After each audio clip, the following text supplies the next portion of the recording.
Paramashivoham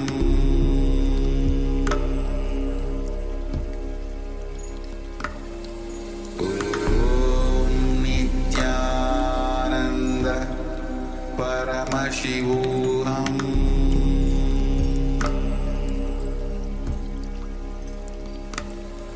Om Nithyananda Paramashivoham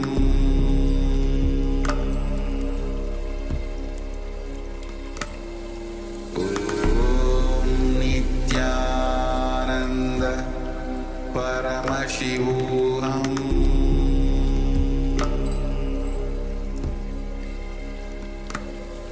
Om Nithyananda Paramashivoham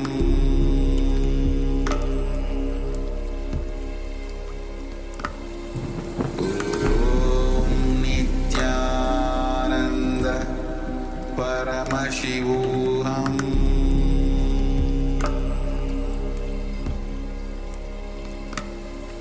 Om Nithyananda Paramashivoham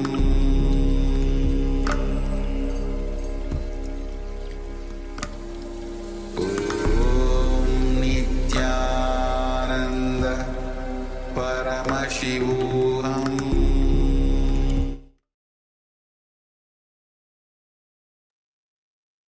Yes, we can remove the eye bands. You can remove the eye bands or the piece of cloth that you had over your eyes.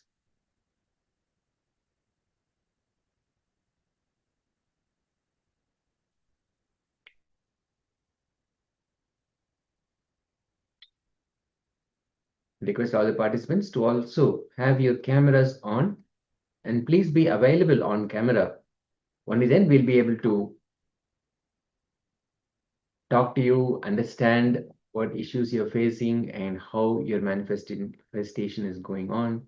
And if you have any difficulty, support you and guide you.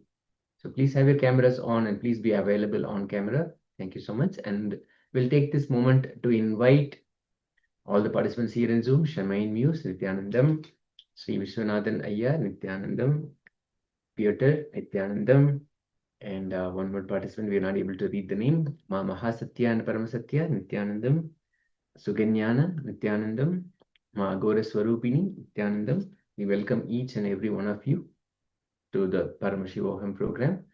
And let's have a moment to share what Paramashiva revealed. So we had Paramashiva manifest through us. We had Paramashiva in our inner space manifesting all his powers through us. It's a profound moment, a beautiful moment that we share with Paramashiva. Now from that space, let us quickly share while the details are still fresh in our memory. Let's have a quick moment of sharing. And do not bother whether it is right, wrong, or this or that. Nothing really matters because it was Paramashiva who is manifesting. It is Paramashiva who is revealing this to you. It could happen by the way of a thought, a word, a related object, or a related feeling. It could be anything. So do not discard anything. Do not omit anything. Simply share.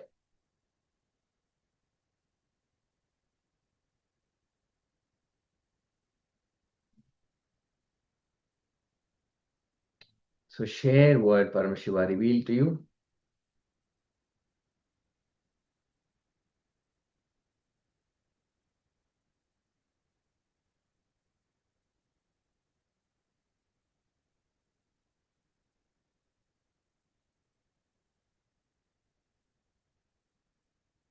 Just give a moment to share before we enter into the second round of this manifestation. Once again, we are manifesting the power of the third eye, where we have our eyes blindfolded, and Paramashiva reveals what is in front of us. Paramashiva gives us the vision beyond the sight, vision of what is going on beyond our natural sight. Natural as in our usual sight of where we have our two eyes record information and then that gets that gets transported, that gets processed. But here, Paramashiva reveals, gives us the power to see beyond our sight, gives the vision beyond the sight. And Vishwanathan, Sri Vishwanathan Iyer saying a lot of house, waterfalls, water, and green tree. Beautiful, Ayya. Thank you, Ayya. Thank you so much for sharing all the details that Paramashiva shared or revealed to you. And Peter, if you were participating in this manifestation, please share also. Okay, we just received it. Paramashiva came me down during meditation. I think you have manifested Paramashiva within you. Beautiful, Ayya. Thank you. Thank you so much for sharing this. And if you were doing this manifestation also, did Paramashiva reveal anything to you during this exercise about the image? Because we were projecting an image and Paramashiva was revealing. Did you participate in that manifestation also?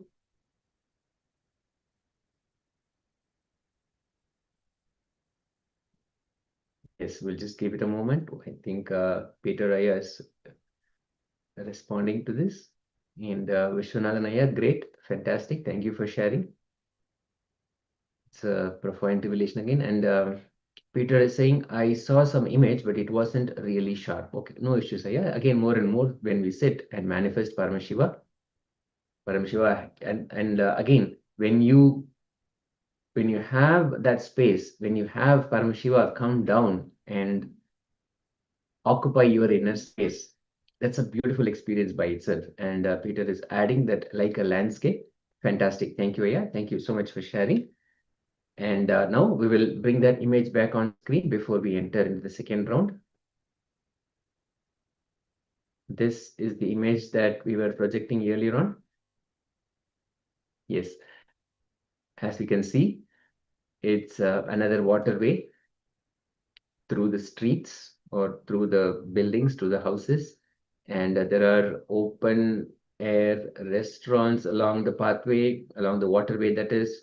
And there is a docking station, a lot of ferry boats. And the houses have multiple colors on them with coned roofs and red chimneys. The water itself, the reflection of the sky is blue. There are green trees and some pruned bushes along the restaurants, what look like open air restaurants. And the houses have red bricks and some yellow, and further down we have more of the same, more houses. And further beyond, we have a clear blue sky, almost a clear blue sky. We can see a few white puffy clouds. Other than that, it's a pretty sunny day and beautiful. And we'll just go back to Vishwanathan Iyer, who shared a lot of houses. Yes, definitely there are a lot of houses and waterfalls, and probably the water came from there, and water and a green tree also. Fantastic, Iyer. Paramashiva has revealed a lot of details to you. Great, sounds fantastic. And Peter was able to see something like a landscape. That was fantastic. And again, we are seeing the something as a complete landscape of how the whole waterway is along the houses. So beautiful. Let us know. From that same space, let us quickly jump back into second round, the round 2 of the manifestation. Let's once again sit in that space of oneness. Sit comfortably. Just carry the intention that Paramashiva should manifest through you. Let Paramashiva manifest through you.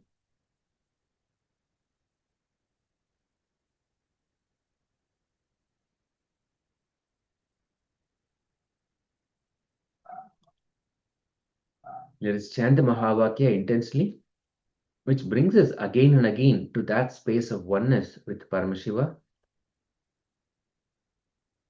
Om Nithyananda Paramashivoham. Om Nithyananda Paramashivoham. Om Nithyananda